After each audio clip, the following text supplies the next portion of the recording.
Left side. Hey yo! Anzi chagadzirwa na Guns. My name is Axe. The bigger Mr. Fantan. One guy from location.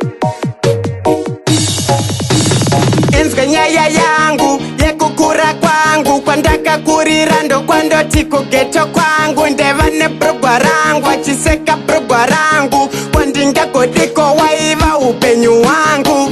Amai vangu na baba vangu vegara vachirova napamberi pangu. Zviri maziso angu zvirwadza moyo wangu, babarova mai vati ibva pamba pangu. Zviri mpfungwa dzangu, zviri mpfungwa dzangu, zvinorema kuti ndingozvitaura vamwe vangu. Zviri mpfungwa dzangu, zviri mpfungwa dzangu, zvaremera pfungwa zvinosvipisa moyo wangu. Zviri mpfungwa dzangu, zviri mpfungwa dzangu, zvinorema kuti ndingozvitaura vamwe vangu. Zviri mpfungwa dzangu, zviri mpfungwa dzangu, zvaremera pfungwa zvinosvipisa moyo wangu. Apatedi vachiwanza magirlfriends vakazonopinda imwe marriage. Life ndokusunga semabandage, namo yakanditsvagisa cabbage, namo yakanditsvagisa cabbage, namo yakanditsvagisa cabbage.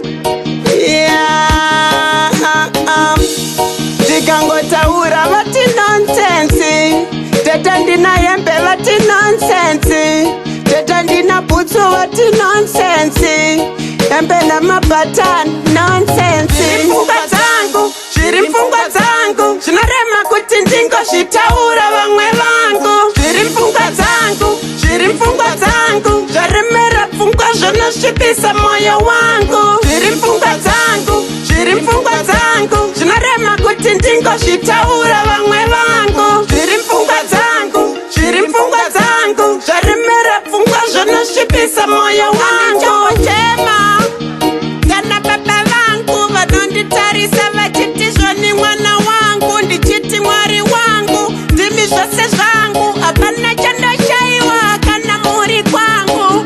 Life yangu, mwana wangu, baba komborere nemukadzi wangu, nyangwe nzira dzangu nezvose zvangu, hapana chinoramba kana muri kwangu. Zviri mpfungwa dzangu, zviri mpfungwa dzangu, zvinorema kuti ndingozvitaura vamwe vangu. Zviri mpfungwa dzangu, zviri mpfungwa dzangu, zvaremera pfungwa zvinosvipisa moyo wangu. Zviri mpfungwa dzangu, zviri mpfungwa dzangu, zvinorema kuti ndingozvitaura vamwe vangu. Zviri mpfungwa dzangu, zviri mpfungwa dzangu, zvaremera pfungwa zvinosvipisa moyo wangu. Apatedi vachiwanza magirlfriends vakazonopinda imwe marriage. Life ndokusunga semabandage, namo yakanditsvagisa cabbage, namo yakanditsvagisa cabbage, yakanditsvagisa cabbage.